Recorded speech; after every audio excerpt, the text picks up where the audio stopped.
Happiness is another manga by Shuzo Oshimi.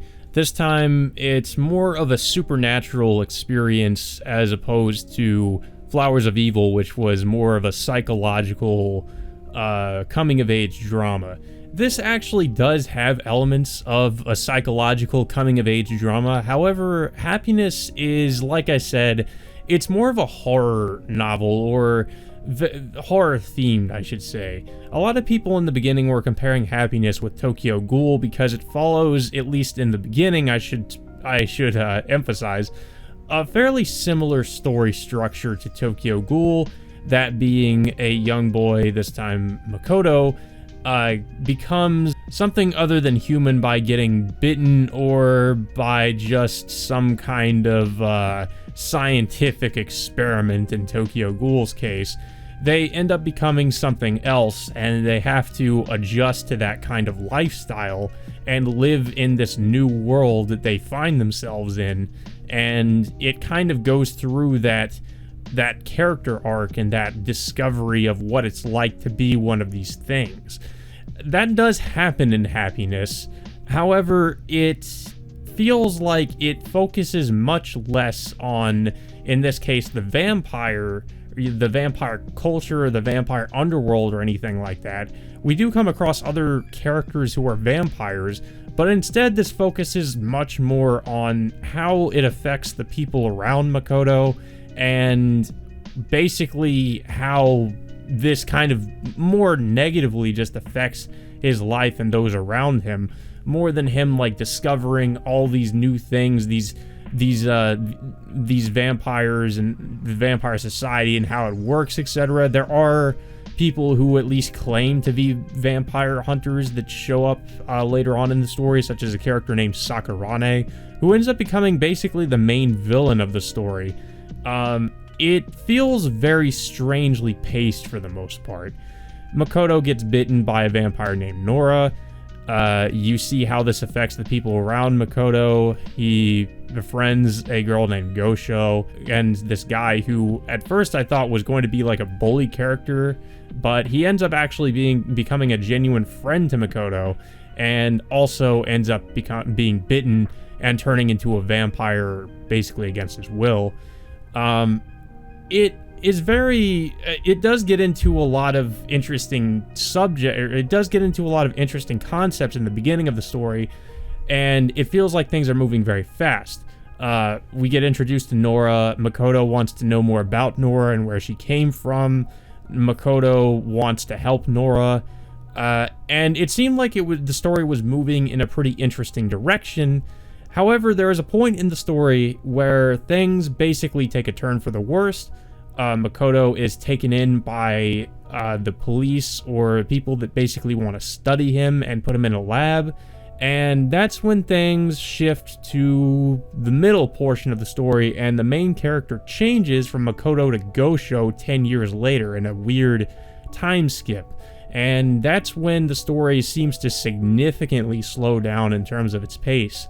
And it just, at this point in the story, while it was interesting to learn about what happened to Gosho all these years later, we find, of course, that Makoto has been missing for all these years, both Makoto and Nora, and that it's basically just Gosho trying to live a normal life until she tries to track down Sakurane, who has started a weird vampire-worshipping cult.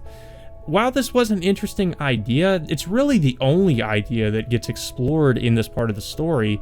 There's not really anything having to do with like the vampire society and like how that works. Maybe there's other vampires that get brought up in the story. Nothing like that. There was so much they could have done with this story, and it would have probably been compared to Tokyo Ghoul had they done these things. But it really, I feel, would have been much more interesting than what ends up happening in the middle and end portion of the story. In contrast to the beginning of the story, the middle and ending part of the story feels much more slow-paced, and like there's not really nearly as much happening. I did like I said before, where things were going in the beginning. However, it just feels like it kind of sputters out near the end. Like things just it ends with a whimper instead of a bang. Sakurane is built up as the villain, and he's basically a sadistic fuck. There's not really any sort of redeeming qualities to him. I guess it really tries to explore the whole nature versus nurture argument, and that he was just like this naturally. But other than that, he's just not a very redeemable character, and I guess he shouldn't be considering he's the villain, but it really felt like at the end they were trying so hard just to make this guy the main villain, where there could have been other characters that also could have been villains, but it's really just this guy. It just feels like he's pretty weak as a villain because his motivations are just more or less that he's crazy, and there's not much more to him as a character. I was kind of underwhelmed by him. I was interested in what was happening with Gosho, but I still was wondering the whole time, when is Makoto going to show up again? Well, he doesn't show up until near the very end, and of course he easily takes down Sakurane. There really isn't much of a fight. It's just really disappointing in the end. He takes down Sakurane and he goes off with Nora, and they live together being immortals, and Makoto has to basically watch all his friends become old and die. It's pretty bittersweet, and I don't mind bittersweet endings, but this one just felt really weird. Like, it felt like everything was over too soon, and it's not until the very end where we actually get to learn more about Nora as a character, and really, even then, it's only very vague details about her, and it just ends. That's it. They just go off together, and Gosho dies as an old woman. Now, I know I just spoiled everything, and this is a spoiler review. I should put that in the title. But I felt like I really needed to bring up these plot details in order to basically show where I had issues with this manga. It's also, I don't know if you would really say this is an issue or not, but there's very little dialogue in a lot of scenes. There's very little dialogue, very little exposition. A lot of parts, there are a lot of parts in this manga where it's really just the art, and there's not really much else. And I will say the art does look very good. It's also very different from Flowers of Evil, where the art is more abstract and it takes on a very different sort of tone. The surroundings are really crudely drawn at times, and especially during like fight scenes, everything's kind of hard to make out, but I feel like that's intentional. And I think in terms of the tone and atmosphere specifically is where Shuzo Oshimi really nails the general feel of it. Like, it really does have a very unique sense of its atmosphere and just the way it feels when you read this, or at least when you see the art, I should say. However, I just don't feel like the writing and everything else really matches up to how, at least in my opinion, how great the art is. It just feels like kind of a letdown, especially when you come from Flowers of Evil, which was so well done in how it kind of developed its characters and, you know, had a really kind of unique story in a way. This one just feels like it was his attempt at telling a vampire story, and while there are some unique things in there, overall it was just kind of a disappointment. So, on this episode of Kaos's Reading Corner, would I really recommend you read this, especially if you're, I guess, a fan of Flowers of Evil or some of Shuzo Oshimi's other manga? I would honestly have to say maybe try it. I would not give this a recommend, like a solid recommend, like you should definitely read it.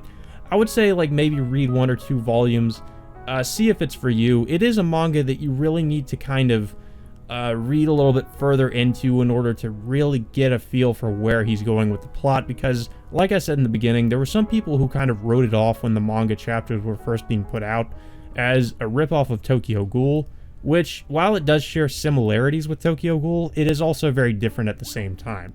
So I wouldn't be so quick to dismiss it. I think it's definitely worth looking at. But I guess if I were to give this a number rating, I'd really have to say this is a 6 out of 10. I can't really give it a 5 or anything below that, because I do think it did certain things really well, but at the same time, just as an overall story, I feel like it just doesn't really get the message it was trying to get across well. I think it needed to be longer. This is only 10 volumes, and while Flowers of Evil wasn't very long, it also seemed to kind of get the main message across pretty well. So maybe the problem isn't necessarily length, but more the way the story was paced or told, because Flowers of Evil, I believe, was, like I said, either shorter or around the same length as this, and it just had a much better told story. But I really think it comes down to a pacing issue. Some of these pages that are just characters either running around where there's no text at all or no exposition or dialogue could have been utilized to maybe further develop certain characters, introduce new ones, or introduce new story elements that might have expanded the story and made it a more complete experience. Because as it stands, it really feels like there's a lot of things that I feel like could have been included in the story to make it better, and it just wasn't there. So yeah, I'm gonna have to say try it for this one. What do you guys think of Happiness? Is it what you wanted out of Shuzo Oshimi after maybe reading something like Flowers of Evil? Have you read any of Shuzo Oshimi's work? If not, I would definitely have to say go and check out my Flowers of Evil review, and that I did a long time ago and when I had my old channel. But check that out. Maybe check out Flowers of Evil and see if it appeals to you. If it does, then this might also appeal to you as well. It's also a very psychological experience, but it's, like I said, more horror and supernatural themed. If that also doesn't appeal to you, then maybe you might want to give it a pass. But like I said, I would definitely say look into it and see if it's something you like. And if it is, then hey, read the rest of it. It probably won't take you too long to read, considering there's not really a lot of text in a lot of the manga, while, you know, a lot of sections of it is just the art, which I don't mind if this was a story that relied heavily on visual storytelling, which in some ways it kind of does, but at the same time there's a lot of sections where I feel like it could have been used better to either flesh out certain characters, introduce new ones, or just tie up some loose plot threads. But that all being said, I guess until next time, I will see you all later.